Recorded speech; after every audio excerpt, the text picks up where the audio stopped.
akan mengajarkan segala kebenaran. Kenapa saya katakan bahwa yang ada di dalam diri Kristen itu bukan roh kebenaran atau bukan Roh Kudus? Kita lihat di dalam dalil 1 Yohanes 4 nomor 1. Saudara-saudaraku yang kekasih, janganlah percaya akan setiap roh, tetapi ujilah roh-roh itu apakah mereka berasal dari Allah, sebab banyak nabi-nabi palsu yang telah muncul dan pergi ke seluruh dunia. Kita lihat di sini penekanan daripada petua yang muncul di 1 Yohanes 4 nomor 1 ini, jangan percaya setiap roh. Artinya ada roh-roh yang memang tugasnya untuk menyesatkan manusia. Percayalah kepada roh yang datang dari Tuhan. Artinya kalau roh itu datang dari Tuhan, maka dia akan mengajarkan firman Tuhan. Mari kita buktikan. 1 Korintus 6 nomor 12, segala sesuatu halal bagiku, tetapi bukan semuanya berguna. Segala sesuatu bagiku halal, tetapi aku tidak membiarkan diriku diperhamba oleh suatu apapun. Hanya iblis yang menghalalkan segala sesuatu. Itu dulu. Kemudian 1 Korintus 10 nomor 23, segala sesuatu diperbolehkan. Benar, tetapi bukan segala sesuatu berguna. Segala sesuatu diperbolehkan. Hanya iblis yang membolehkan segala sesuatunya. Kalau dia roh dari Tuhan, sudah pasti memiliki aturan-aturan kebenaran. Ada item-item, ada rukun-rukun, ada aturan-aturan main yang harus dilakukan oleh manusia dan yang tidak harus dilakukan oleh manusia. Tapi iblis senantiasa menghancurkan segala aturan Tuhan dengan membolehkan segala sesuatunya. Ini tanda-tanda.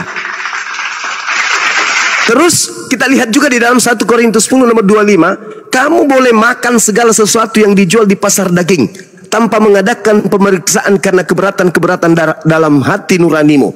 Ini tanda-tanda. Karena kalau kita berbicara mengenai roh kebenaran, roh yang datang dari Tuhan pasti membimbing manusia kepada makanan-makanan yang halal. Makanya dikatakan dalam Ulangan 4, jangan kau menambah, jangan kau mengurangi. Nah, kita lihat bukti akhir. Orang Protestan, orang Katolik, Advent, dan sekte-sekte yang lain, bahkan dalam satu gereja, terkadang kita temukan Kristen, bahkan para pendeta dengan pendeta satunya bertentangan. Mana Roh Kudus yang katanya Tuhan di dalam diri orang-orang Kristen? Adanya permusuhan antara Kristen dengan Kristen. Roh Kudusnya ngapain? Yang betul adalah ketika yang dimaksud oleh Al-Quran Roh Kudus itu adalah malaikat Jibril, maka Roh Kudus datang hanya memberikan panduan kepada manusia berupa kitab suci. Itu tugas daripada Roh Kudus. Roh Kudus menorehkan kemudian aturan dalam kitab suci.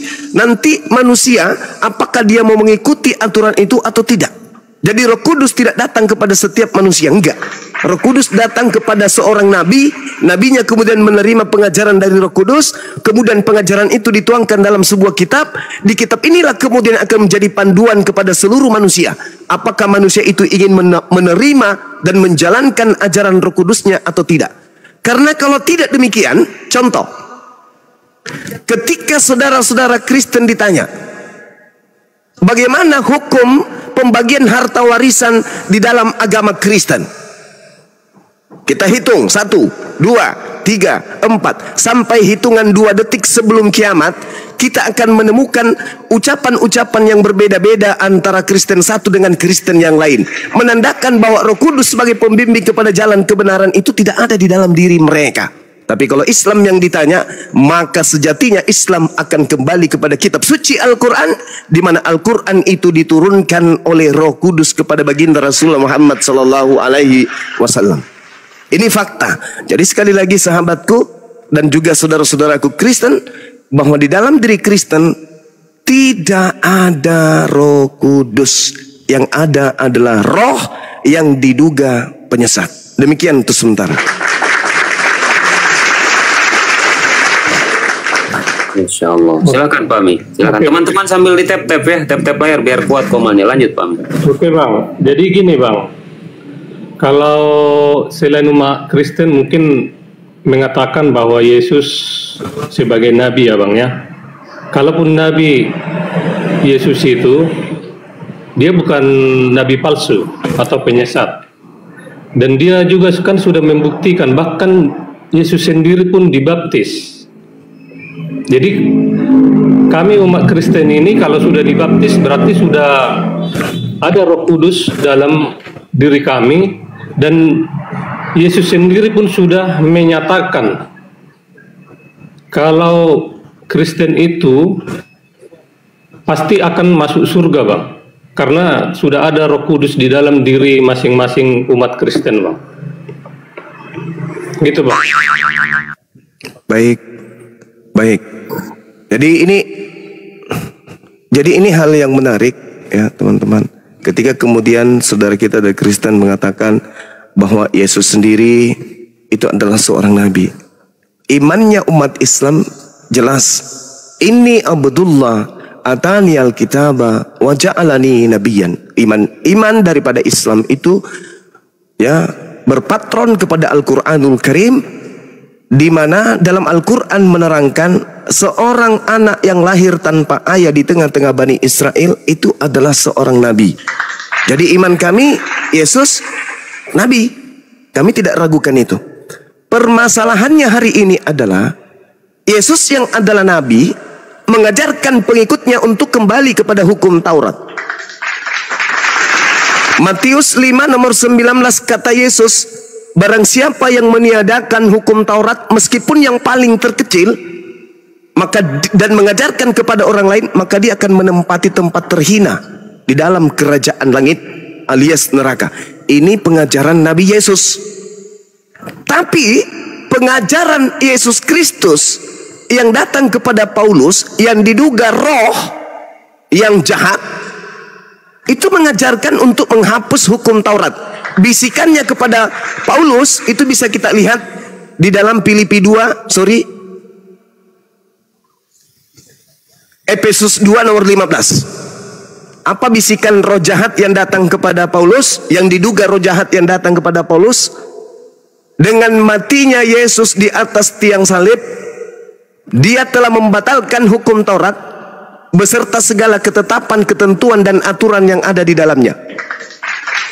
Antara ajaran Nabi Yesus yang mengatakan barang siapa yang meniadakan hukum Taurat meskipun yang paling terkecil dan mengajarkan hal itu kepada orang lain, maka dia akan menempati tempat terhina, versus ajaran roh yang diduga mengaku Yesus Kristus. Hukum Taurat itu sudah dibatalkan dengan segala ketetapan yang ada di dalamnya. Makanya tadi muncul bisikan-bisikannya kepada Paulus, segala sesuatu halal bagiku, segala sesuatu boleh untukku, segala daging bisa kau makan. Itu bisikan-bisikan dari yang diduga sebagai roh jahat. Makanya dikatakan tadi dalam 1 Yohanes 4 nomor 1, saudara-saudaraku yang kekasih, janganlah percaya akan setiap roh. Sedangkan yang datang kepada Paulus itu adalah roh, bukan Yesus. Bukan Yesus yang Nabi Yesus. Kalau Nabi kan daging, Nabi ini daging, Nabi ini manusia. Sedangkan Paulus mengaku yang datang kepadanya bukan manusia, berarti bukan Nabi Yesus. Kita lihat dalam Galatia 1 nomor 11 nomor 12, aku menerima Injil bukan dari manusia, bukan manusia yang mengajari aku Injil, tetapi yang mengajari aku Injil adalah Yesus Kristus yang bukan manusia. Berarti Yesus Kristus yang berupa roh yang datang kepada dia. Ingat saudara, ketika ada kemudian pemahaman, opini dari saudara-saudara kita Kristen bahwa yang keluar dari kubur makan daging, minum madu, itu adalah makhluk berdaging. Sedangkan yang datang kepada Paulus adalah makhluk yang tidak berdaging. Waspadalah kepada nabi-nabi palsu yang muncul dan pergi ke seluruh dunia. Ini ditekankan dalam 1 Yohanes 4 nomor 1. Waspadalah kepada roh-roh jahat. Nah, sedangkan yang datang kepada Paulus ini adalah roh, bukan manusia, apalagi Tuhan. Ini yang ingin saya katakan pada saudara. Kalau Nabi Yesus itu dibaptis, dia dibaptis atas nama Bapa saja. Tidak ada penambahan atas nama Bapa, atas nama Yesus, atas nama Roh Kudus. Itu nggak ada. Sedangkan setelah kejadian, orang-orang Kristen dibaptis dalam 3 Tuhan. Nah ini saudara, bukan saya mengucilkan, saya hanya ingin menggelitik hati kita semuanya, pikiran kita untuk belajar lebih jauh bahwa Roh Kudus itu adalah Gabriel, sedangkan yang datang kepada Kristen ini bukan Gabriel, bukan Roh Kudus, tetapi diduga adalah roh penyesat. Demikian.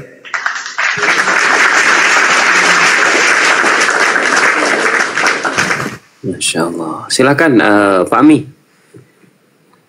Dibuka mute-nya Pak. Bro.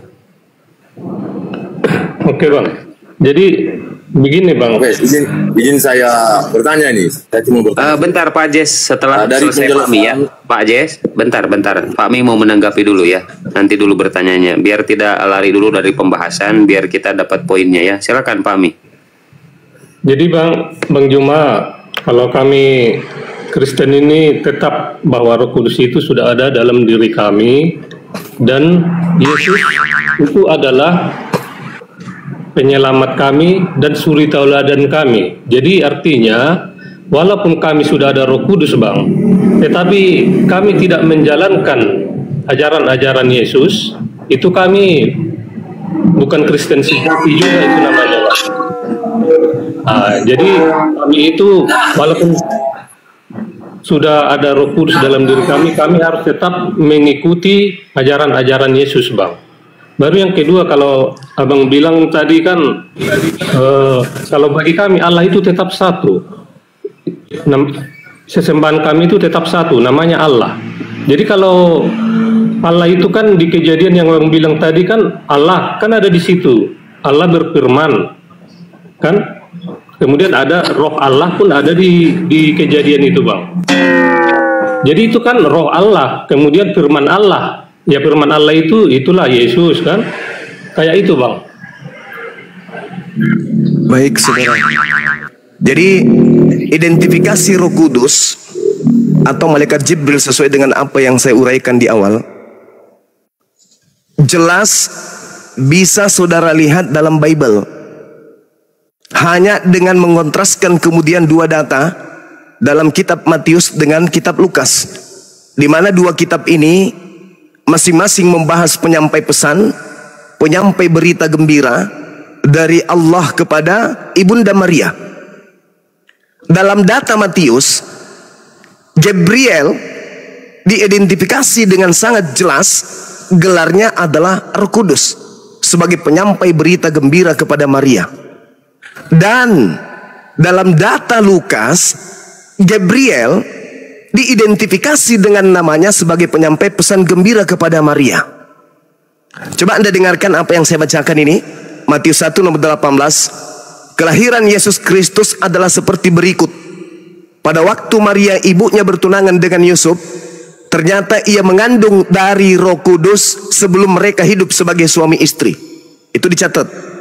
Sedangkan di dalam Lukas 1 nomor 26 sampai nomor 27, dalam bulan yang ke-6 Allah menyuruh malaikat Gabriel pergi ke sebuah kota di Galilea bernama Nazaret kepada seorang perawan yang bertunangan dengan seorang bernama Yusuf dari keluarga Daud. Nama perawan itu adalah Maria. Lebih jelasnya begini. Identifikasi yang muncul kemudian dapat dilihat di dalam Al-Quran dengan mengkontraskan tiga data yang masing-masing membahas penyampai wahyu dari Allah. Yang pertama tadi yang saya sudah bacakan kepada saudara, bagaimana dikatakan bahwa wa innahu latanzilu rabbil alamin tanazabihi ruhul amin. Dialah ruhul amin yang mengajarkan kemudian wahyu, ilham kepada baginda Rasul Muhammad sallallahu alaihi wasallam. Kul man kana aduwwan li Jibril fa innahu nazzalahu ala qalbika bi iznillah. Dialah Jibril yang mengajarkan kemudian Al-Qur'an wahyu, ilham kepada baginda Rasul Muhammad sallallahu melalui perantaraan Jibril yang saya katakan tadi. Kemudian yang ketiga, kul nazzalahu ruhul qudus min rabbika bil haqq. Lagi-lagi Roh Kudus mengajarkan Al-Quran dengan kebenaran, yang mana Al-Quran ini diterima dari Allah melalui perantaraan Roh Kudus kepada baginda Rasul Muhammad sallallahu alaihi wasallam. Singkatnya, Jibril tidak lain adalah Roh Kudus. Sedangkan di dalam agama saudara, agama Kristen telah meninggikan derajat Jibril dengan gelar Roh Kudus sehingga memiliki hubungan kemitraan dengan penciptanya, Allah. Sedangkan dalam konsep ketuhanan Tritunggal, Roh Kudus ini yang tadinya hanya sebagai penyampai pesan yang tidak berkata-kata dari dirinya sendiri melainkan apa yang didengarkan, dilantik, dinaikkan stratanya, levelnya setara dengan Allah. Kekeliruan yang sangat-sangat fundamental. Sedangkan kalau di Islam, meneguhkan kembali keesaan Allah yang secara tegas menentang segala bentuk ideologi politisme atau animisme atau Helenisme. Itu tak ada dalam Islam, sehingga tetap memandang Jibril atau Roh Kudus hanya sebagai malaikat Allah yang hanya menyampaikan pesan-pesan ilahi atau ilham kepada para nabi. Siapa yang menghantarkan saudara Kristen mendudukkan kemudian Jibril yang adalah Roh Kudus naik level menjadi Tuhan? Itulah yang dikatakan oleh Al-Quranul Karim, ya'iduhum wa yumannihim wa ma ya'iduhum syaitan illa gurura. Iblis itulah yang telah memberikan janji-janji kepada mereka. Iblis itu yang membangkitkan angan-angan kosong kepada mereka, padahal setan itu hanya menjanjikan tipuan, menjanjikan kebohongan, menjanjikan kepalsuan belaka kepada mereka. Kalau kita tanya kepada saudara-saudara kita Kristen yang kita cintai, di mana datanya kalau Roh Kudus itu setara dengan Allah? Di mana datanya kalau Roh Kudus itu adalah Bapa itu sendiri? Sedunia Kristen tidak akan pernah bisa memberikan data. Kenapa? Karena sejatinya itu hanya angan-angan kosong belaka yang didatangkan dari roh yang Yesus minta supaya murid-muridnya agar waspada kepada setiap roh, karena jangan sampai dipalingkan kemudian. 1 Yohanes 4 nomor 1, saudara-saudaraku yang kekasih, janganlah percaya akan setiap roh, tetapi ujilah roh-roh itu apakah mereka berasal dari Allah, sebab banyak nabi-nabi palsu yang telah muncul dan pergi ke seluruh dunia. Nabi ini adalah orang-orang yang mengaku menerima firman, orang-orang yang mengaku menerima wahyu, orang-orang yang mengaku mendapatkan penglihatan. Dan mustahile Paulus, Lukas, Markus, Matius, Yohanes, Petrus, dan seluruh penulis Bible yang lolos kanon dan surah-surah Paulus, kalau tidak mengaku menerima ilham, mustahil mereka menulis. Dengan kata lain, mereka ngaku atau tidak mengaku, mereka suka ataupun tidak suka, tetaplah mereka wajib hukumnya dilabeli nabi. Lalu kemudian kita pretelin apakah mereka itu nabi asli atau mereka adalah nabi palsu. Jika ajarannya bertentangan dengan Tuhan, maka sudah pasti nabi palsu. Tapi kalau ajarannya berkesesuaian dengan ajaran Tuhan, maka itu bisa kita uji apakah dia nabi, benar-benar nabi. Demikian. Masya Allah, barakallah, Gurunda. Silakan Bang Mi. Bang Mi. Silakan. Abang menyimak nggak dari tadi? Menyimak. Oh, bagus. Siap. Lanjut, Bang. Lanjut, silakan ditanggapi. Kalau berdebat saya tidak pandai, pasti kalah saya dengan Bang Juma. Tapi ya Bang Juma, kalau di Kristen itu yang saya tahu murid Yesus itu yang sama Rasul Paulus itu bukan nabi tapi rasul. Artinya kan rasul berarti langsung Yesus yang memerintahkan mereka, kan gitu Bang. Jadi mereka bukan nabi palsu, mereka adalah rasul. Jadi tidak ada nabi lagi Bang. Terakhir tidak ada lagi rasul yang saya tahu di kitab kita Bang ya. Itu aja komen saya Bang. Izinkan saya membacakan Kisah Para Rasul 13 nomor 1. Pada waktu itu dalam jemaat Antioquia ada beberapa nabi dan pengajar. Jadi kalau saudara mengatakan tak ada lagi nabi, ini Bible harus ditipek sini, dihilangkan kemudian sebagian. Pada waktu itu dalam jemaat di Antioquia, artinya bercerita setelah kenabian Yesus. Karena di Antioquia ini ada Barnabas, ada Paulus, dan di situ deretan nabi-nabi yang disebutkan. Alhasil Paulus juga duduk sebagai nabi. Pada waktu itu dalam jemaat di Antioquia ada beberapa nabi dan pengajar, yaitu Barnabas dan Simeon, dan juga ada Lukias, ada Menachem, dan juga ada Saulus, nabi. Nah, sedangkan saudara-saudara Kristen saya ini hanya korban dari terjemahan yang dilakukan oleh lembaga Kristen itu sendiri. Makanya biasa saya katakan lai lembaga lupa ayat Injil, karena mengada-ngadakan sesuatu pengajaran kepada umat Kristen tanpa berdasar kepada original teks, tetapi hanya seenak perut aja. Yang penting bisa memurtadkan umat Islam apapun mereka lakukan, termasuk menggunakan istilah rasul. Rasul itu adanya berasal dari Islam. Tak ada kata rasul di luar Islam. tetapi digunakan oleh lembaga Kristen pada tempat yang tidak seharusnya, yang jadi penyebab utama membutakan jemaat-jemaat Kristen sehingga mereka tidak bisa membedakan antara nabi dan rasul, rasul dan nabi, nabi dan rasul. Nabi ini adalah level pertama, rasul itu tingkatannya lebih tinggi.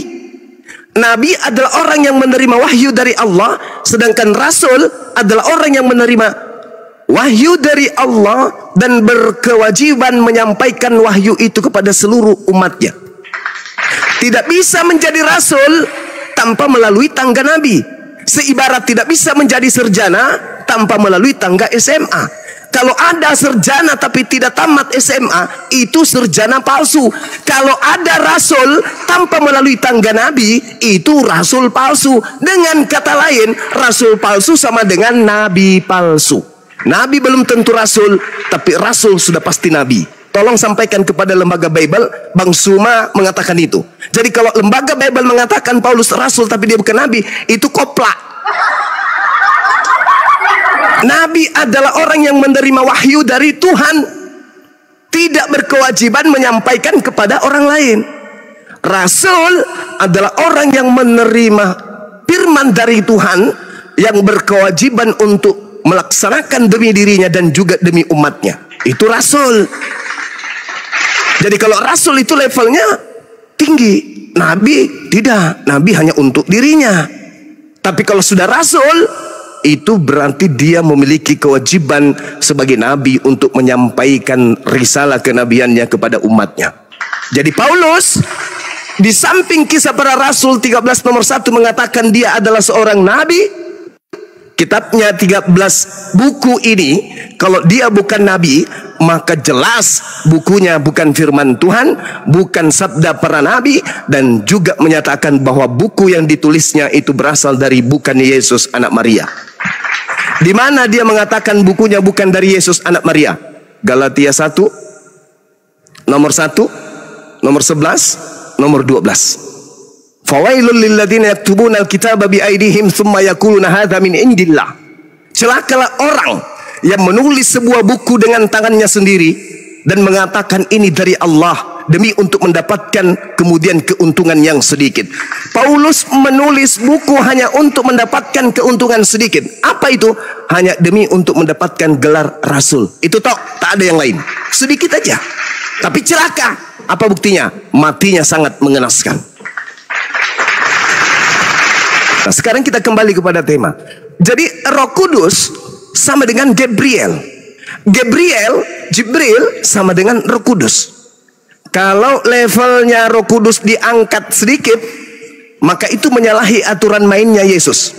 Aturan mainnya Yesus, aku akan minta kepada Bapa agar mengutus Roh Kudus, di mana Roh Kudus ketika ia datang, dia adalah roh kebenaran yang akan memimpin kamu ke dalam seluruh kebenaran. Sebab Roh Kudus tidak berkata-kata dari dirinya sendiri, tetapi segala sesuatu yang didengarnya itulah yang akan dikatakannya. Satu hal yang kecerobohan di sini. Ketika saudara saya mengatakan Tuhan kami satu, tetapi bagaimana dengan Roh Kudus yang Anda juga tuhankan?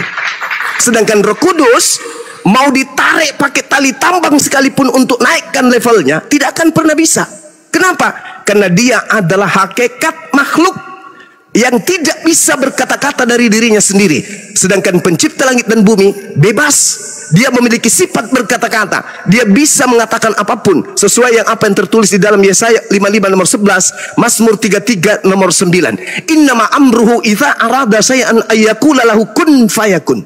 Pencipta langit dan bumi ketika hendak mengadakan segala sesuatu cukup mengatakan cing, maka semuanya jadi. Cukup mengatakan kun, maka semuanya ada. Sedangkan Roh Kudus yang ada menurut Yesus tidak berkata-kata dari dirinya sendiri. Alhasil dia bukan Tuhan, dia bukan Allah.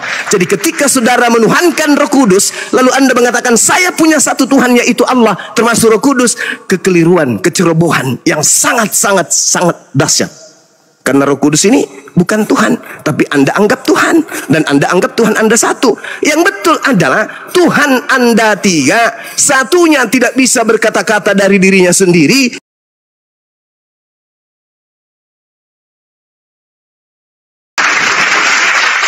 Kenapa bisa demikian? Kembali kepada Al-Quran. ya'iduhum wa yumannihim wa ma ya'iduhumus syaitan illa ghurura. Yang membuat Anda punya angan-angan seperti itu adalah iblis. Karena memang dari awalnya Yesus berpesan, waspadalah kepada penyesat yang datang kepadamu dengan memakai nama Yesus dan berkata, akulah Kristus. Penyesat bergelar Yesus Kristus ini, kata Yesus di dalam Matius 24 nomor 4 nomor 5, akan menyesatkan banyak orang. Sekali lagi, kata Yesus, waspadalah kepada penyesat yang datang kepadamu dengan memakai namaku. Namaku siapa? Yesus. Berarti penyesat itu bernama siapa? Yesus. Dan dia berkata, akulah Kristus. Berarti penyesat ini bergelar apa? Yesus Kristus. Mari kita ukur. Adakah sosok yang datang setelah Yesus terangkat ke langit kepada seseorang dengan memakai nama Yesus dan bergelar Kristus? Jawabannya ada. Kepada siapa Yesus yang diduga palsu ini datang? Kepada Paulus. Di mana itu tertulis? Kisah Para Rasul 9, Kisah Para Rasul 22. Paulus menuju ke Damsyik. Tiba-tiba dia mendengarkan suara dari langit dan berupa cahaya saja. Siapakah engkau Tuhan? Akulah Yesus Kristus. Makhluk inilah, roh inilah, setelah datang kepada Paulus, membuat Paulus mendirikan sebuah sekte pengajaran yang disebut Kristen. Bisikan makhluk yang bernama Yesus Kristus inilah yang menghantarkan kemudian Paulus mengobrak-abrik hukum Tuhan yang datang kepada Nabi Musa alaihissalam dengan mengatakan bahwa Taurat itu sampah, Taurat itu adalah kutukan, Taurat itu tidak membawa kepada keselamatan, Taurat itu tidak akan menyelamatkan. Yang menyelamatkan hanyalah makhluk yang datang kepadaku bernama Yesus Kristus. Tak ada keselamatan di bawah kolong langit ini selain yang bernama Yesus Kristus. Itu ucapan Paulus dari bisikan roh yang datang kepada yang ngaku Yesus Kristus. Sedangkan pada ufuk yang berbeda, yaitu Yesus Kristus selama 33 tahun hidup, 3 tahun inti pengajarannya, apa ucapan beliau? Aku tidak dapat berkata-kata dari diriku sendiri. Yohanes 12 nomor 49. Aku tidak dapat berbuat apa-apa dari diriku sendiri. Yohanes 5 nomor 30. Aku datang menjadi manusia bukan atas kehendakku sendiri. Yohanes 8:42. Lalu siapa dia yang sok hebat yang datang kepada Paulus menghantarkan manusia menjadikan dirinya Tuhan yang mengaku Yesus Kristus? Mundur kita selangkah, ternyata ada nasihat Yesus yang asli kepada Bani Israel. Waspadalah kepada penyesat yang datang kepadamu dengan memakai nama Yesus dan berkata akulah Kristus. Dia akan menyesatkan banyak orang. Kalau seorang atau sesosok atau seroh yang bergelar Yesus Kristus mencari pengikut, pergilah ke seluruh dunia, jadikanlah seluruh bangsa menjadi pengikutku, maka seluruh bangsa yang menjadi pengikutnya akan bergelar Kristen. Sebab Kristen itu sendiri artinya pengikut Kristus. Tidak ada kata Kristen ini muncul di pengajaran Yesus dalam proses belajar mengajar pada saat dia konseling terhadap murid-muridnya Bani Israel. Nama Kristen itu tak ada. Kristen muncul berdasarkan Kisah Para Rasul 11 nomor 26 nanti di Turki, tepatnya di Antioquia. Setahun mereka bersama dengan Paulus ini. Setelah Paulus kedatangan makhluk yang mengaku Yesus Kristus, pengikutnya kemudian disebut Kristen. Dan memang diceritakan oleh asistennya Paulus sendiri dalam Lukas, dalam Kisah Para Rasul oleh Lukas, Kisah Para Rasul 24 nomor 5. Paulus ini adalah penyakit sampar yang telah menyesatkan orang-orang Yahudi di seluruh dunia yang beradab. Dan Paulus ini adalah tokoh dari sekte Kristen. Ini data. Makanya dikatakan oleh Al-Quran, wa iyyaduuna illa syaitanan marida. Yang mereka sembah tak lain adalah iblis yang terkutuk. Kalau ternyata Yesus betul, ucapan Yesus, Nabi Yesus anak Maria itu betul, ternyata apa yang diucapkannya itu terbukti, dan Yesus yang adalah Nabi Yesus itu bukan pembohong, maka Al-Quran benar bahwa yang disembah oleh orang Kristen itu adalah setan.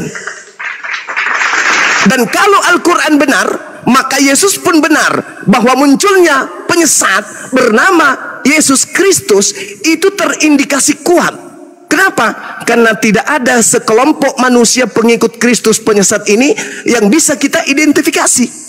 Kalau bukan Kristen pengikut Yesus penyesat, lalu siapa? Hindu bukan, Buddha bukan, Islam bukan, Yudaism bukan, ateis bukan. Satu-satunya kandidat sekelompok manusia yang disesatkan oleh penyesat bergelar Kristus tak lain dan tak bukan adalah Kristen. Pahit memang pahit, tetapi suka ataupun tidak suka, kebenaran itu harus dituangkan ke atas muka bumi, supaya yang mau selamat silakan berkemas diri, yang tidak mau selamat silakan percaya sampai ajal ajal datang. Silakan. Insya Allah. Pak Mi, dibuka mute-nya Pak Mi. Silakan Pak Mi kalau ingin menanggapi silakan. Tapi kalau Pak Mi bingung karena memang Pak Mi ini jarang baca Biblos, mungkin boleh bertanya. Silakan Pak Mi, silakan. Oke Bang. Jadi tadi kan Bang Juma bilang Paulus menerima perintah dari mana tadi? Iblis lah ya. Bukan dari Yesus, tapi kan kalau di kitab kita kan memang langsung menerima perintah dari Yesus, makanya dia menjadi seorang rasul. Dan satu lagi, inilah kenapa kita menyebut Yesus itu Tuhan, karena memang suara Allah yang disampaikannya kepada rasul-rasul ini. Mungkin itu aja yang bisa saya apakan Bang. Oke, baik saudara. Saya kasih pembuktian berdasarkan Al-Quran, wa iyada'una illa syaitanam marida. Anda baca Galatia 1, pelan-pelan Anda baca. Nomor satunya, dari Paulus seorang rasul. Dari Paulus seorang rasul, bukan karena manusia. Berarti bukan karena anak Maria. Bukan oleh manusia. Berarti bukan anak tirinya Yusuf, melainkan oleh Yesus Kristus. Wadaw, Yesus Kristus yang mana ini? Saya ulang, dari Paulus seorang rasul, bukan karena manusia. Berarti bukan karena Yesus anak Maria. Bukan oleh seorang manusia, berarti bukan anak tirinya Yusuf, melainkan oleh Yesus Kristus. Nah, terindikasi kuat kan? Jelas dia mengatakan bahwa bukan manusia. Sejak kapan Maria tidak melahirkan manusia? Kita loncat ke data nomor 11-nya, penegasan Paulus. Sebab aku menegaskan kepadamu saudara-saudaraku, aku Paulus menegaskan kepadamu saudara-saudaraku, bahwa Injil yang kuberitakan itu bukanlah Injil manusia. Berarti bukan Injilnya anak Maria. Karena aku bukan menerimanya dari manusia, berarti bukan diterimanya dari anak tirinya Yusuf. Dan bukan manusia yang mengajarkan Injil itu kepadaku, berarti bukan Yesus, Nabi Yesus bukan. Sebab Nabi Yesus adalah manusia. Tetapi aku menerimanya oleh pernyataan Yesus Kristus. Aduh, ada apa ini? Sejak kapan Maria melahirkan bukan manusia? Olehnya itu kemudian saudaraku, catat muara yang akan saya sampaikan ini. Catat. Ketika Yesus sejenak ingin terangkat ke langit, pada data Matius 24, Yesus dan murid-muridnya di Bukit Zaitun membicarakan satu hal rahasia yang sangat-sangat prinsip. Jadi sekali lagi, Yesus memanggil muridnya di Bukit Zaitun berdasarkan Matius 24, menceritakan tentang rahasia besar, rahasia yang sangat-sangat dahsyat, antara hidup dan mati, antara sesat dan selamat. Murid bertanya, wahai guru, ya paman, apa tanda kedatanganmu? Sebab engkau ingin pergi kan? Yes. Lalu ketika engkau datang, apa tanda kalau yang datang itu adalah kamu? Ini pembicaraan rahasia. Yesus membocorkan kemudian rahasia itu kepada muridnya. Wahai murid-muridku, dengarkan. Tanda-tanda kedatanganku. 1. Akan ada cahaya yang bersinar dari timur sampai ke barat. 2. Matahari menjadi gelap. 3. Bulan tidak bercahaya. 4. Bintang-bintang jatuh dari langit. 5. Kuasa-kuasa langit akan berguncang. 6. Aku akan nampak di tengah langit. 7. Seluruh manusia akan mengheboh di dunia ini, meratap seratap-ratapnya. 8. Dan mereka seluruh manusia akan melihat aku datang di tengah-tengah langit. Murid-muridnya kemudian mengetahui, oh, jadi kalau antum yang datang, artinya kalau engkau yang datang, berarti tanda-tanda itu menyertaimu. Yes, listen to me please. Ketika saya datang, kata Yesus, tanda-tanda itu menyertai aku. Nah, terdiam sejenak. Itu diterangkan di dalam Matius 24, nomor 27, nomor 29, nomor 30. Baca itu baik-baik. Setelah terjadi keheningan, Yesus melanjutkan. Apakah Anda pada sudah mendengarkan tanda-tanda kedatangan saya? Sudah, Paman? Oke, bagus. Ingat, waspada kepada penyesat yang datang kepadamu, mengatasnamakan namaku dan berkata akulah Kristus. Waspada, waspada. Jangan percaya kalau tanda-tanda itu tidak ada. Jadi apabila ada orang berkata ada Yesus di sini, jangan pergi ke situ.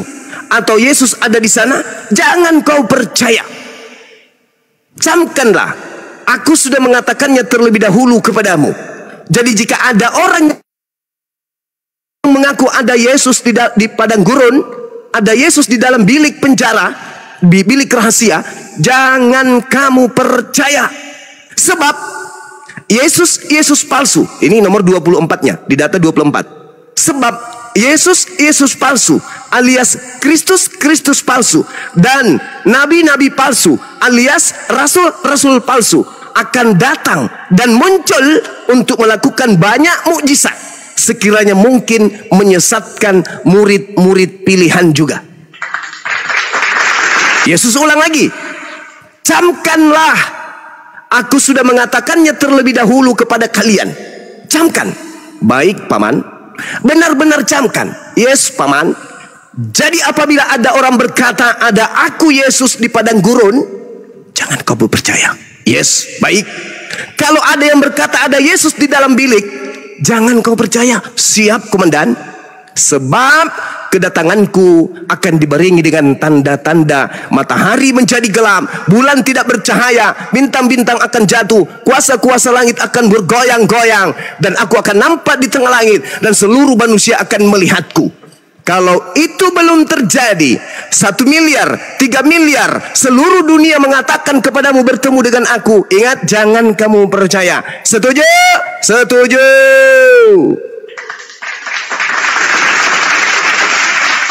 Sekarang pertanyaannya, Anda percaya kepada sosok roh yang datang kepada Paulus mengaku akulah Yesus Kristus, tetapi tanda-tanda matahari menjadi gelap, bulan tidak bersinar, bintang-bintang berjatuhan, itu tidak ada mengikutinya. Apa kata Yesus? Jangan kau percaya, itu adalah penyesat. Al-Quran mengatakan di dalam surah As-Zukhruf ayat 61, Allah subhanahu wa ta'ala kemudian berfirman, A'udzubillahi minasyaitonirrajim, wa innahu la ilmul lisa'ah fala tamtarunna biha wattabi'un.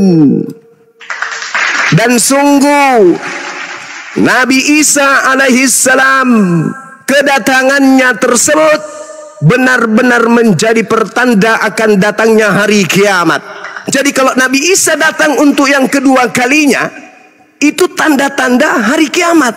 Kata Yesus, tanda-tanda kedatanganku adalah matahari menjadi gelap. Oh, tanda kiamat dong. Bulan tidak bercahaya. Oh, tanda kiamat. Bintang-bintang berjatuhan. Jelas tanda kiamat. Kuasa-kuasa langit akan terguncang. Itu adalah tanda-tanda kiamat. Wa innahu la ilmul lisa'ah fala tamtarunna biha wattabi'un. Dan sungguh dia Isa benar-benar pertanda akan datangnya hari kiamat. Makanya ketika ada seorang Islam mengaku bertemu dengan Yesus, saya terkentut-kentut. Saya tahajud bertemu dengan Yesus, saya lihat matahari bersih-bersihan, saya kentut lagi mendengarkan informasi kayak begitu. Ada lagi yang salat tahajud, lalu kemudian dikasih ilham katanya harus dia umroh, jual kambing, jual kandang kambing juga, jual sandal jepit, umroh. Ternyata dia sudah rencanakan sampai di Ka'bah, dia tawaf, pulang dari Mekah, dia bersaksi, aku bertemu dengan Yesus dan Yesus kulihat nampak di atas kapal loh. Saya mendengarkan itu terkentut-kentut pula. Saya banyak kentut gara-gara orang yang suka bohong bertemu dengan kesan. Ada yang sedang berpuasa, sedang menunggu waktu sahur, tiba-tiba ada angin kencang meniup jendela. Aku melihat cahaya seorang berdiri dengan jubah putih, rambut panjang, mata bersinar, wajahnya putih seperti kilat. Dan dia berkata, akulah Yesus. Akhirnya hari Sabtu juga aku ke rumah pendeta dan minta dibaptis. Lagi-lagi aku terkentut-kentut mendengarkan kebodohan dan kemahlulan orang-orang seperti itu. Sekarang kita kembali kepada tema. Salahkah Al-Quran ketika mengatakan wa innahu la ilmul lisa'ah fala tamtarunna biha wattabi'un? Tanda kedatangan Nabi Isa, pertanda hari kiamat. Ketika Yesus ditanya, guru, ajarkan kepada kami, karena akan banyak penyesat datang toh. Yes. Ngaku namamu? Ya. Dia ngaku Kristus juga? Oh iya. Bisa melakukan mujizat juga? Oh bisa. Dan dia memerintahkan seluruh bangsa untuk menjadi pengikutnya? Iya. Lalu itu bukan kamu? Bukan. Apa pembeda antara dia dengan kamu, wahai guru? Kalau aku yang datang, tanda-tandanya matahari tutup, tak ada lagi belanja pakaian. Bukan matahari itu. Matahari maksudnya matahari, sumber tata surya kita, tidak lagi bercahaya, gelap. Bulan gimana? Bulan mana tahu ada lagi bulan? Tidak mungkin bulan bercahaya, matahari tidak bercahaya. Lalu kemudian bintang-bintang jatuh. Alamak, kalau bintang jatuh, bintang jauh besar kali miliar kali besarnya dibandingkan bumi. Ya hancurlah bumi ini. Berarti betul tanda kiamat itu datang ketika Yesus datang. Jadi kalau ada orang Kristen berdoa, Yesus datanglah, berikanlah rezeki. Alamak, dia minta dunia ini kiamat. Karena ketika dia datang, yang asli datang, dunia kiamat. Minta pula dia datang. Udah bosan hidup kau, bro. Jadi begitu saudara. Sekarang Anda lihat, Anda berkaca sekarang. Anda masuk kamar, tutup jendela, tutup kamar, lihat diri Anda dalam kaca. Tanya, apakah Nabi Yesus yang mengajarkan Anda menjadi Kristen? Apakah Nabi Yesus yang mengajarkan Anda ke gereja? Apakah Nabi Yesus yang mengajarkan Anda nyanyi-nyanyi di hari Minggu? Apakah Yesus yang mengajarkan Anda mempertuhankan dirinya? Apakah Yesus yang mengajarkan merasulkan Paulus? Apakah Yesus yang mengajarkan 13 kitab? Apakah Yesus yang mengajarkan menghancurkan hukum Taurat? Apakah Yesus yang menjanjikan kemudian surga kepada orang makan babi yang tidak bersunat? Tanya, jawab sendiri. Kalau ternyata Yesus yang datang di tengah-tengah Bani Israel tidak pernah mengajarkan itu, maka silakan Anda bergegas. Silakan Anda bergegas. Jangan ego, jangan sombong, sunatkan hatimu, jangan angkuh. Kalau angkuh dan tidak mau sujud kepada perintah Tuhan, itu iblis. Karena hanya iblis yang enggan kepada kebenaran, hanya iblis yang kemudian hidup dalam kebohongan, hanya iblis yang mau kemudian hidup diliputi oleh dusta. Kenapa? Karena iblis sudah dijadikan sebagai penghuni neraka tetap, dan iblis tidak ridha itu. Dia harus mencari teman, maka dia mencari orang-orang yang tidak menggunakan akal untuk dibawa serta ke dalam neraka. Kamu percaya gak ada tanya? Sekarang saya serahkan kepada saudara, data sudah saya sampaikan, apa yang ada di dalam kitab Anda saya sudah ilustrasikan. Anda ingin menerimanya silakan, menolaknya pun tak apa. Itu adalah hak prerogatif saudara. Silakan. Sambil ditap-tap saudaraku, biar komalnya kuat, agak kelap klip ini. Pak Martin, selamat siang Pak Martin. Assalamualaikum warahmatullahi wabarakatuh. Ya, siang Bang. Waalaikumsalam kok. Waalaikumsalam. Bang Dewa, assalamualaikum ya. Pak Martin, Katolik apa Protestan Pak Martin? Protestan. Protestan. Siap Pak Martin, sebentar ya, sebentar Pak Mi dulu ya. Barangkali ada tanggapan dulu, nanti Pak Martin boleh ya. Sabar Pak Martin, sabar. Gantian ngomongnya ya. Sepakat Pak Martin ya? Oke, mungkin inilah terakhir. Silakan Pak Mi, silakan. Saya salut dengan pengetahuan Bang Juma. Cuma pesan akulah, harapan saya, semoga Roh Kudus datang ke Bang Juma mengikuti Bang Andika. Mati meja. Iya Bang, makasih Bang, makasih. Lanjut. Gimana Bang Mi? Udah atau Andai saja Yesus yang betul sesuai dengan tanda-tanda, saya mau bertanya kepada saudara Mi, andai saja tanda-tanda kedatangan Yesus itu ada di abad pertama menyertai kedatangannya kepada Paulus, berdasarkan pengakuan Yesus ketika berbicara tentang hal rahasia kepada muridnya, menurut saudara, kalau Yesus yang asli datang kepada Paulus hari itu, apakah dunia ini hancur atau kiamat atau tidak? Masih berlanjut sampai hari ini. Coba, berdasarkan tanda-tanda kedatangan Yesus yang asli menurut Yesus, andai saja Yesus asli yang datang kepada Paulus saat itu, maka hancurkah dunia ini atau memang biasa-biasa saja seperti yang kita alami sekarang ini? Silakan. Silakan Pak Mi. Pak Mi dulu, silakan Pak Mi, dikelarkan Pak Mi. Pak Martin sabar ya, sabar. Orang sabar disayang Yesus. Tenang. Kalau yang itu saya nggak bisa jawab Bang. Mungkin cuma inilah pesanku Bang. Semoga Roh Kudus datang kepada Abang. Mati meja. Udah. Mati meja. Yang teman yang lain bisa menjawabnya Bang ya. Saudaraku, Roh Kudus sudah datang kepadaku dan Roh Kudus mengatakan kepadaku, wa innahu la ilmul lisa'ah fala tamtarunna biha wattabi'un hadza siratum mustaqim.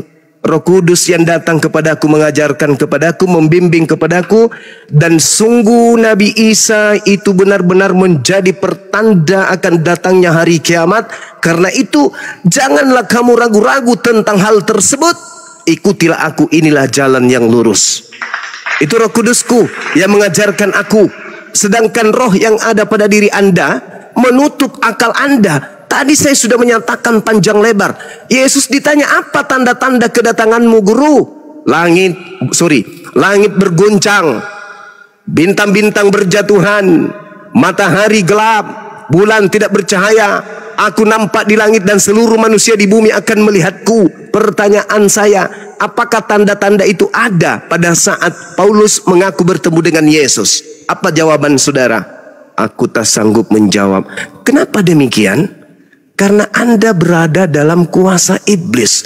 Al-Quran mengatakan, hal unabbi'ukum ala man tanazzalu syayatin. Maukah aku beritakan kepadamu, wahai Nabi Muhammad dan kaumnya, kepada siapa iblis-iblis itu turun? Tanazzalu ala kulli afakin athim. Iblis turun kepada setiap pendusta yang banyak berdosa. Apakah Anda masuk dalam kategori pendusta?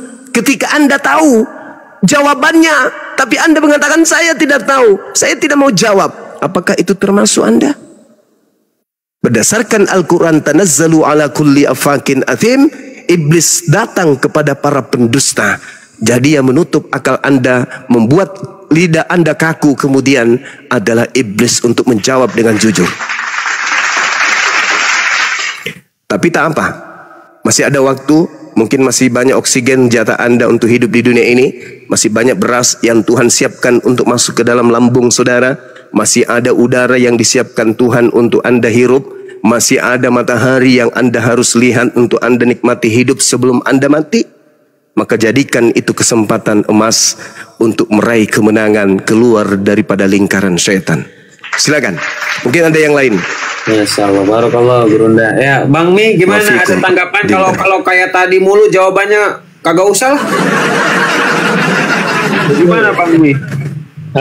Saya tidak bisa menanggapi lagi. Udah nyimak dulu aja, belajar Bang Mi, baca lagi biblos yang udah nyimak aja. Pak Martin, coba buka mute-nya Pak Martin. Ayo. Makasih saudara Mi. Doa saya buat untuk saudara supaya sehat selalu Bang. Amin. Silakan. Makasih. Siap. Pak Mi. Ada aja. Silakan Pak Martin, silakan ditanggapi Pak Martin, silakan. Apa yang harus ditanggapi nih? Mati meja.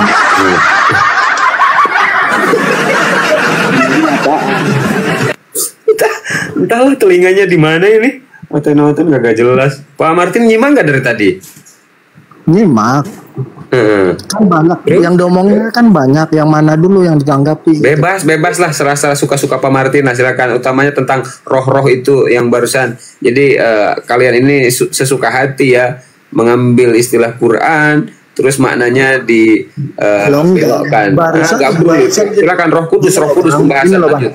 Bang, barusan aja dia bilang dia mengaku mendapatkan Roh Kudus. Gitu. Itu benar atau enggak gitu? Ini gimana Bung Zumi ini nyambung kagak? Baik. Kalian kan nggak percaya Roh Kudus.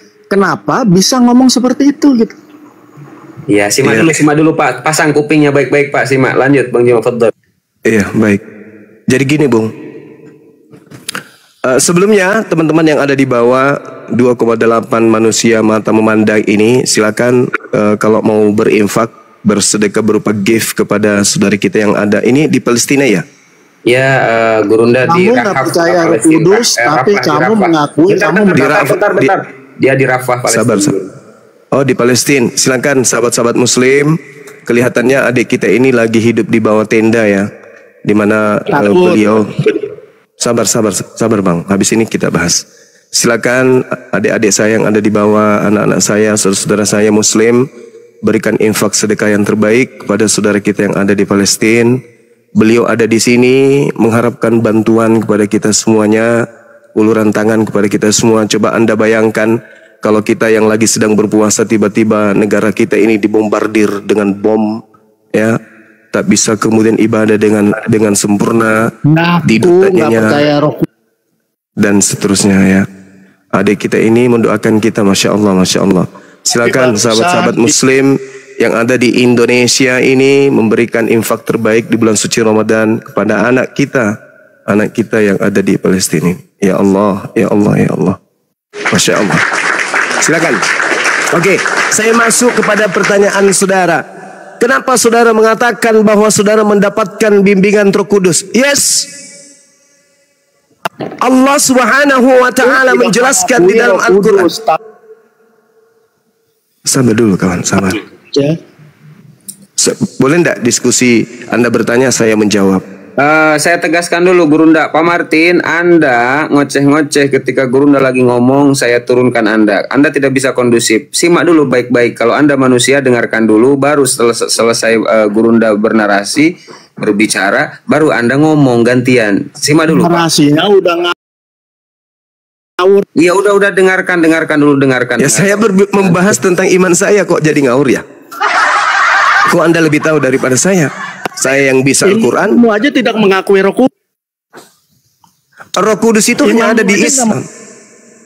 Roh Kudus itu hanya ada di Islam. Di Kristen itu nggak ada Roh Kudus. Yang ada di Kristen itu pneumahotheos atau pneumahagios. Pneumahagios itu artinya apa? Hantu suci. Dalilnya apa? Dalil. Qul nazzalahu ruhul kudus. Qul nazzalahu ruhul kudus min rabbika bil haqqa. Sekarang saya minta dalil dalam original teks kitabmu Yunani, ada nggak kata Roh Kudus? Ada enggak? Ada Roh Kudus dalam bahasa Yunani, ada? Ada. Hanya Kristen di Indonesia ini yang pandai-pandaian mengambil dua kata dari Quran, yaitu Roh Kudus. Di luar Indonesia orang Kristen tak mengenal Roh Kudus. Masya Allah. Terima kasih sahabat-sahabat yang berikan infak sedekahnya. Allahu Akbar. Masya Allah. Melihat anak kita ini tersenyum, ya Allah ya Rabb. Ya Allah ya Rabb, berikan keselamatan kepada beliau ya Allah dan keluarganya dan saudara-saudara kami Muslim yang ada di Palestina. Allahu Akbar, Allahu Akbar. Jadi gitu kawan, Roh Kudus itu adanya di Al-Quran. Di Bibelmu adanya apa? Pneuma hagios. Artinya apa pneuma? Pneuma itu hantu, hagios itu murni. Artinya yang ada dalam kitabmu itu adalah hantu murni. Belajar original teks. Masuk ke Indonesia, kitab Belanda itu baru niru-niru Roh Kudus biar dianggap seperti ajaran Islam. Saya jelaskan pertanyaan saudara ya. Allah Subhanahu wa taala menjelaskan di dalam Al-Qur'anul Karim dalam surah Asy-Syu'ara ayat 192 seterusnya. Wa innahu latanzilu rabbil alamin.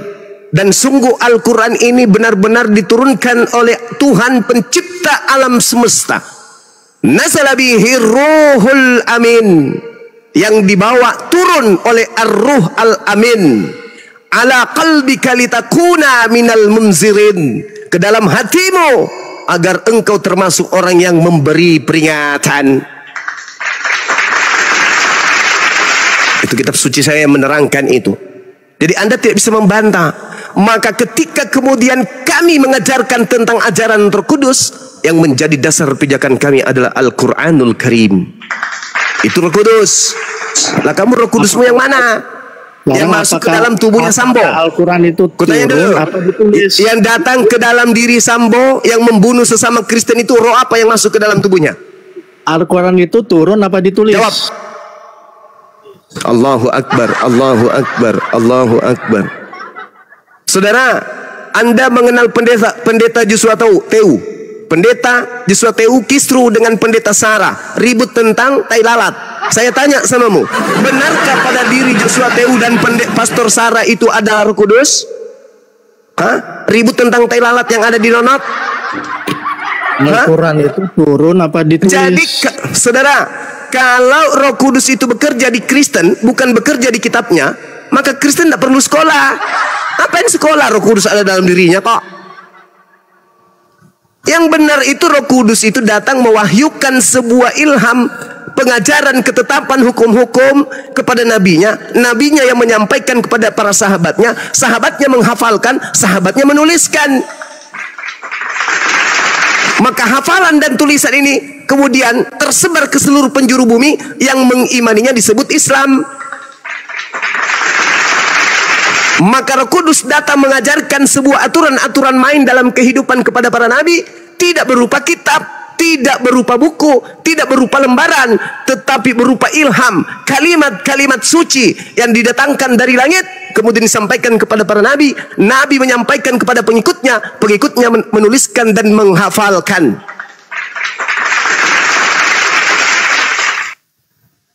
Pahami itu. Sedangkan kalau Anda mengatakan kamu punya Roh Kudus, apa pula punya Roh Kudus? Antar sekte satu sama lain cakar-cakaran. Mana Roh Kudusnya yang betul? Lah di Islam memang nggak cakar-cakaran. Berarti mereka meninggalkan Al-Quran. Berarti mereka meninggalkan Al-Quran. Kan Roh Kudusnya menuangkan, sabar. Roh Kudusnya menuangkan segala kebenaran itu di dalam sebuah kitab bernama Al-Quran. Kalau umat Islam bertentangan satu sama lain, mereka kembali kepada Al-Quran. Kalau orang Kristen bertentangan satu sama lain, kembali kepada siapa? Ayo, dari kembali kepada siapa? Golongan hanya satu. Kembali kepada siapa? Kembali kepada siapa? Kalau Kristen dan Kristen bertentangan, kembali kepada siapa? Roh Kudus. Roh Kudus mengatakan apa? Yang benar adalah Advent, tidak makan babi. Roh Kudus pada Katolik dengan Protestan mengatakan boleh makan babi. Roh Kudus yang benar yang mana? Yang tidak boleh makan babi atau yang boleh makan babi? 73 golongan, hanya satu yang dipilih. Yes, betul. Betul. Betul itu. Yang satu ini, yang berjamaah. Yang berjamaah ini yang kembali kepada Al-Quran. Betul. karena Roh Kudusnya bekerja di Al-Quran. Siapapun yang berpegang teguh kepada Al-Quran dan As-Sunnah pasti selamat. Nah sekarang Roh Kudus yang ada di Kristen, satu membolehkan makan babi, satu tidak membolehkan. Roh Kudus yang benar yang mana? Jawab. Apakah Al-Quran? Al-Quran. Saudara kalau belum sanggup untuk berdiskusi dengan Bang Suma, cari yang level bawah seperti Pak Bom Bom, seperti RK, seperti yang lain. Jangan ke Bang Suma ketinggian. Anda belum sanggup untuk berhadapan dengan saya. Anda ke gereja biasa, turunkan celana pendeta, celap, jilat tanganmu. Mudah-mudahan Anda kemudian bisa siuman dari kesalahan. Demikian.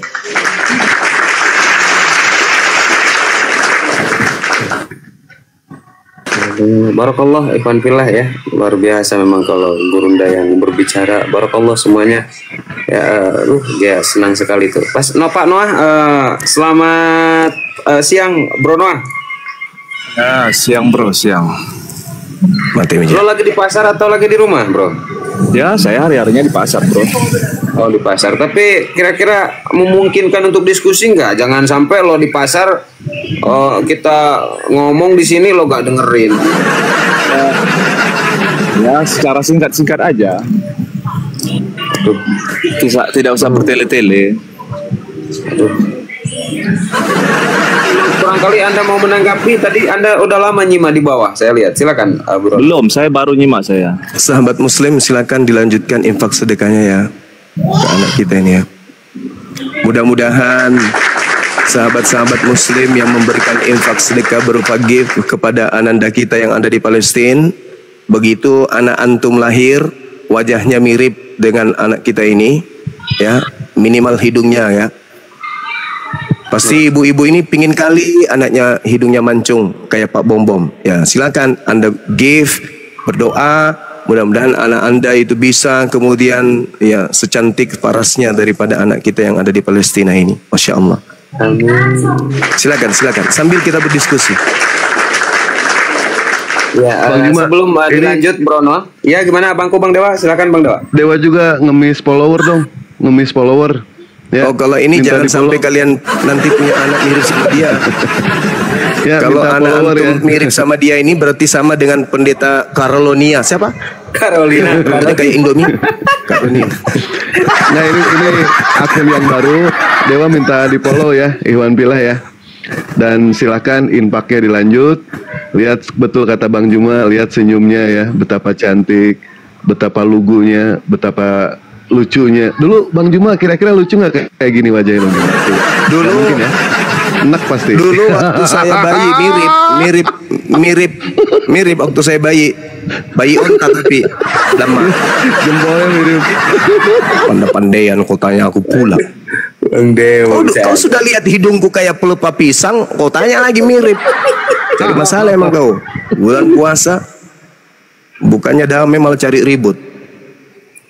Kamu gak lihat itu hidungnya kayak mirip hidungnya Pak Bom Bom, bilang pula kayak hidungku. Anda saja. Tukar tambah bisa nggak hidungnya nih? Tukar tambah. Tukar tambah. Masya Allah.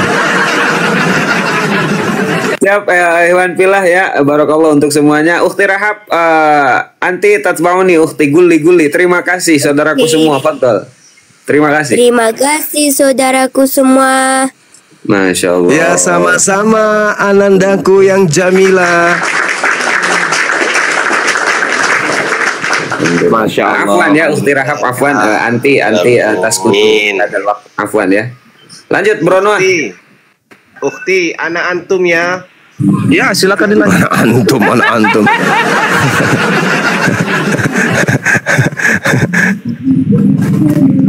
Iya gimana Bro Noah tanggapan Anda tentang Roh Kudus ini? Aduh gabrul ini Noah, ini kagak jelas.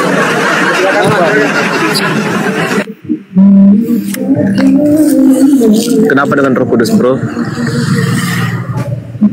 Iya, coba dipaparkan dulu aja karena kasihan dari tadi Gurunda sudah banyak menjelaskan. Tapi karena memang Anda tidak menyimak tadi, jadi sekarang jelaskan aja menurut Anda seperti apa. Silakan nanti diluruskan oleh Gurunda. Silakan. Ya, saya rasa tidak ada yang perlu dijelaskan ya. Roh Kudus itu ya adalah roh kebenaran, roh kehidupan. Iya, jadi gini, di Kristen itu kan tak ada Roh Kudus ya. Roh Kudus itu nanti ngambilnya di Indonesia. Di luar Indonesia mereka tidak mengenal Roh Kudus. Yang mereka kenal itu adalah pneuma hagios ya. Kemudian yang perlu ditanamkan, tiba saatnya kemudian saudara-saudara Kristen di Indonesia ini dipahamkan bahwa penyesat yang datang setelah anak Maria itu terangkat ke langit itu bergelar Yesus Kristus. Tahun 52 Paulus menulis kitab Galatia, mengaku bertemu dengan sosok bernama Yesus dan itu bukan manusia. Berarti Yesus yang datang kepada Paulus ini bukan anak Maria. Dan Yesus anak Maria yang adalah manusia berpesan kepada muridnya Bani Israel agar waspada kepada penyesat yang bernama Yesus Kristus, di mana penyesat bernama Yesus Kristus ini akan menyesatkan banyak orang. Hari ini Kristen sedunia adalah pengikut Yesus Kristus. Sedangkan Yesus Kristus berpesan kepada Bani Israel agar jangan ke bangsa lain. Dia bahkan mengaku hanya diutus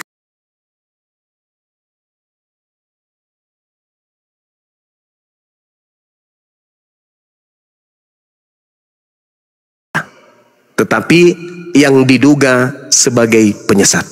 Demikian sementara. Silakan. Baik. Itu kan menurut pengertian Bang Zuma. Iya. Bukan berdasarkan Alkitabiah.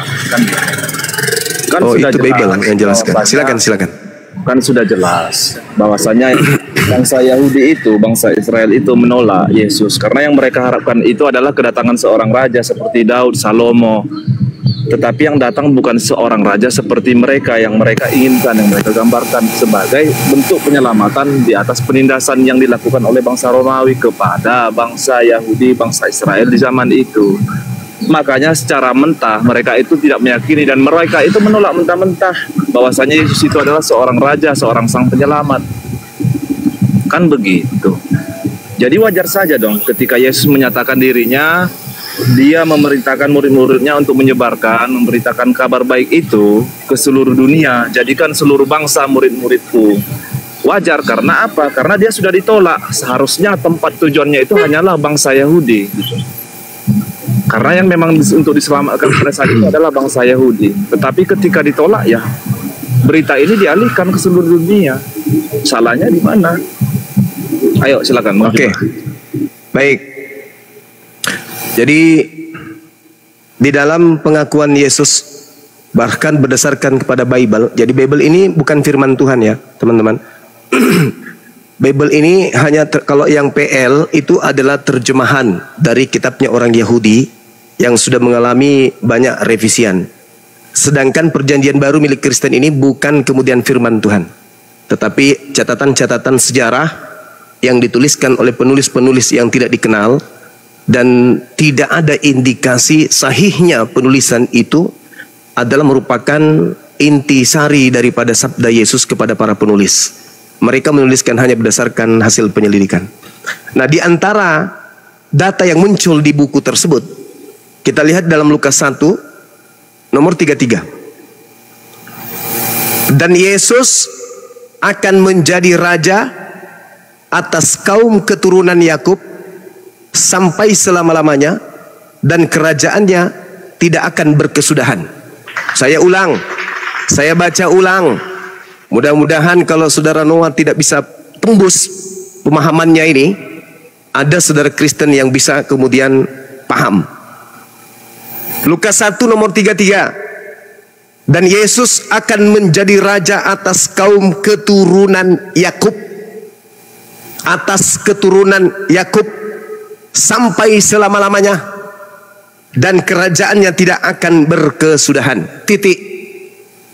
Ketika dikatakan Lukas seperti itu, bahwa dia adalah raja untuk keturunan Yakub, Yesusnya kemudian datang menceritakan di dalam pengajarannya dia kepada Bani Israel Matius 21 nomor 43, karena itu aku berkata kepadamu bahwa kerajaan Allah akan diambil daripadamu dan akan diberikan kepada bangsa lain yang akan menghasilkan buah kerajaan itu.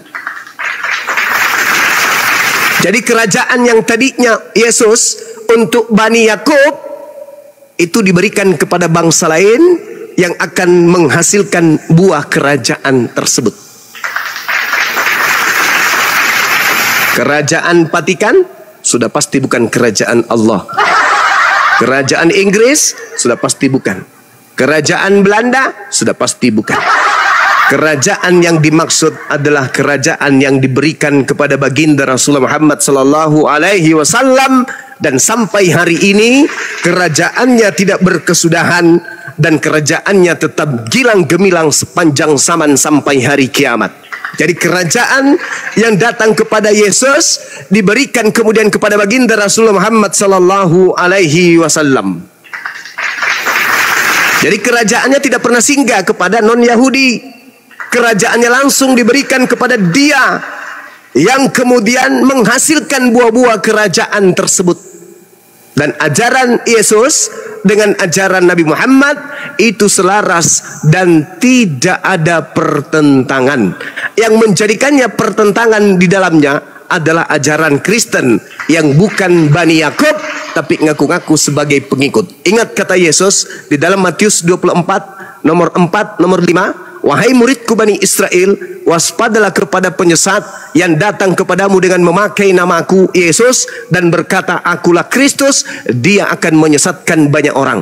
Jadi ketika kemudian Tuhan mempersiapkan kerajaan Nabi Isa diambil alih oleh Nabi Muhammad, di antaranya muncul kemudian Yesus palsu yang mengajarkan menuhankan Yesus dan pengikutnya diduga disebut Kristen. Silakan. Gimana, Bro Noah, coba dibuka mic-nya bro. Jangan sampai Anda gak nyimak. Noah, bro. Kan bener kata gua juga Noah ya.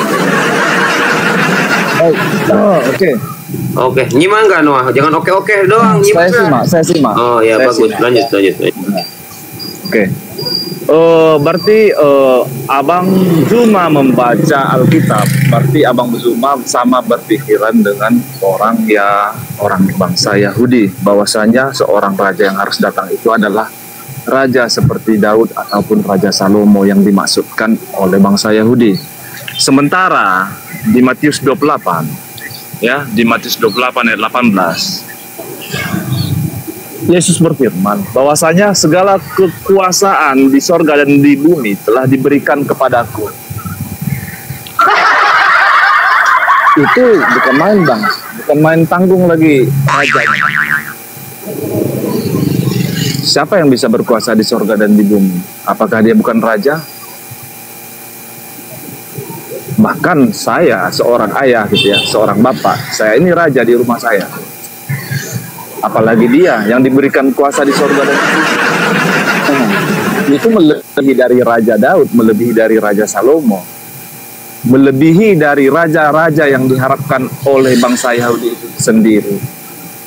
Tetapi kenapa? Kenapa mereka menolak? Karena mereka hanya menggunakan akal pikiran mereka sendiri. Mereka tidak mengerti apa maksud Tuhan. Makanya segala sesuatu di Yohanes 16 ayat 23-24 ya, segala sesuatu itu telah diberikan atas nama Yesus Kristus. Jadi segala sesuatu yang kita minta itu diberikan atas nama Yesus Kristus. Makanya orang-orang Kristen, Anda perhatikan mungkin mengusir setan dengan menggunakan nama Yesus, dalam nama Yesus Kristus keluarkah roh-roh jahat dari tubuh si ini misalnya. Itu menggunakan nama Yesus. Karena apa? Karena dia raja di atas segala raja. Bukan berarti raja itu harus punya mahkota, duduk di kursi kerajaan, punya harta melimpah, emas. Bukan itu bang. Begitu. Jadi mungkin Anda salah menafsirkan ya Bang Zuma ya. Oke, silakan. Ya, saudara jawab dulu sebelum kita mengerucutkan. Apakah Yesus menubuatkan penyesat muncul bergelar Yesus Kristus atau tidak? Itu dulu. Oh tidak dong. Coba Anda baca Matius 24 nomor 4 nomor 5. Tidak ada dikatakan bahwasanya akan muncul penyesat bernama Yesus Kristus. Silakan Anda baca. Gimana? Di mana? Matius 24 nomor 4 nomor 5.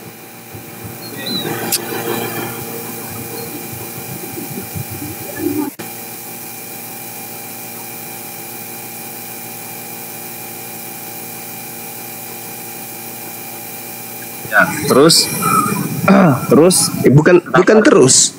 Bagaimana? Apakah Yesus meminta muridnya Bani Israel agar waspada kepada penyesat yang datang dengan memakai nama Yesus dan berkata akulah Kristus? Dia akan menyesatkan banyak orang. Baik. Di sini dikatakan bahwasanya waspadalah supaya jangan ada orang yang menyesatkan kamu, sebab banyak orang akan datang dengan memakai namaku dan berkata akulah Mesias, dan mereka akan menyesatkan banyak orang. Baik, yang kami gunakan di sini adalah nama Yesus, ya, bukan mengatakan kami ini adalah Mesias. Kami menggunakan namanya untuk hal-hal yang baik, bukan untuk mengatakan diri kami ini adalah Mesias. Anda harus paham konteks ayat ini. Sebab banyak orang akan datang dengan memakai namaku dan berkata akulah Mesias. Berarti kan yang berkata itu kan mengaku dirinya Mesias. Sementara kami tidak. Kami tetap memakai nama Yesus, tapi kami tidak pernah mengatakan diri kami ini Mesias. Anda harus paham Bang konteksnya Bang. Oke. Silakan lanjut. Oke. Berarti Anda sudah mengiyakan bahwa ada penyesat yang datang memakai nama Yesus dan berkata akulah Kristus, betul? Abang salah. Saya sudah katakan, contoh ya, di dalam nama Yesus keluar kau roh-roh jahat dari tubuh Zuma. Saya katakan begitu. Saya tidak mengatakan saya ini Mesias. Kan di sini berarti Yesus salah.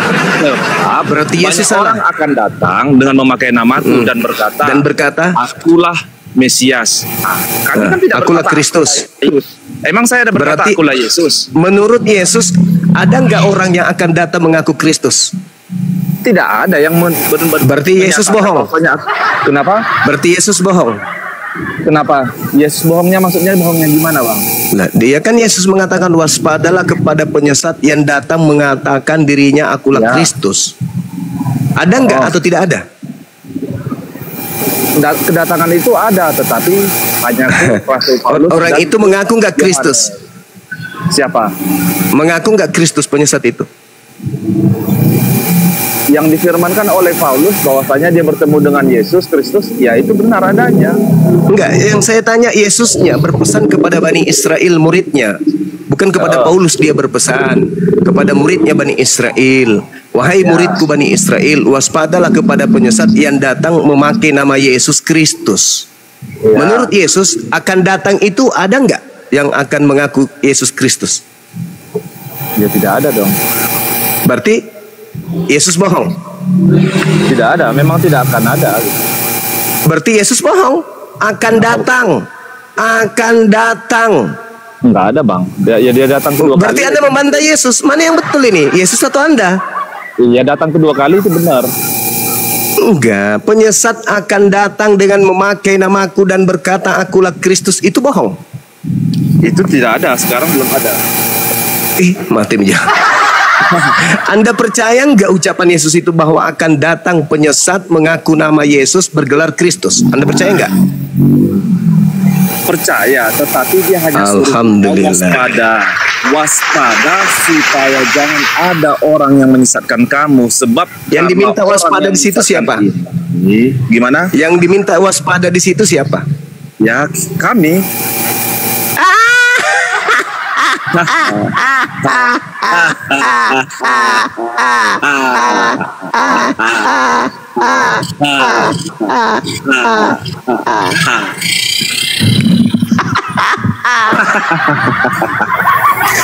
Inilah penyesatnya.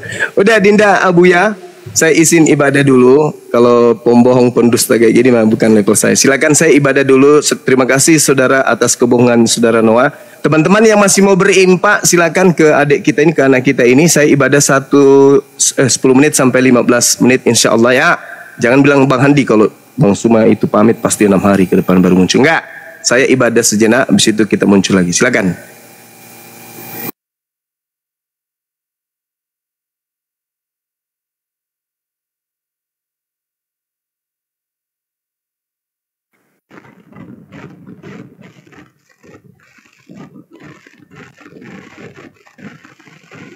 Noah pembohong.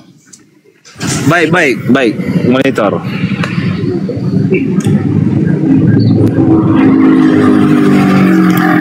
Jadi saya perjelas sekali lagi ya. Waspadalah supaya jangan ada orang yang menyesatkan kamu. Sebab akan banyak orang datang dengan memakai namaku dan berkata, akulah Mesias. Kan begitu. Jadi kita Pada siapa dia ngomong Noah? Jadi Noah. Yesus kepada siapa dia berbicara? bentar. Jadi di sini Noah. Pertanyaannya, kepada siapa Yesus sedang berbicara? kepada siapa yang mendengarkan dia, Pak? Waspadalah supaya jangan ada orang yang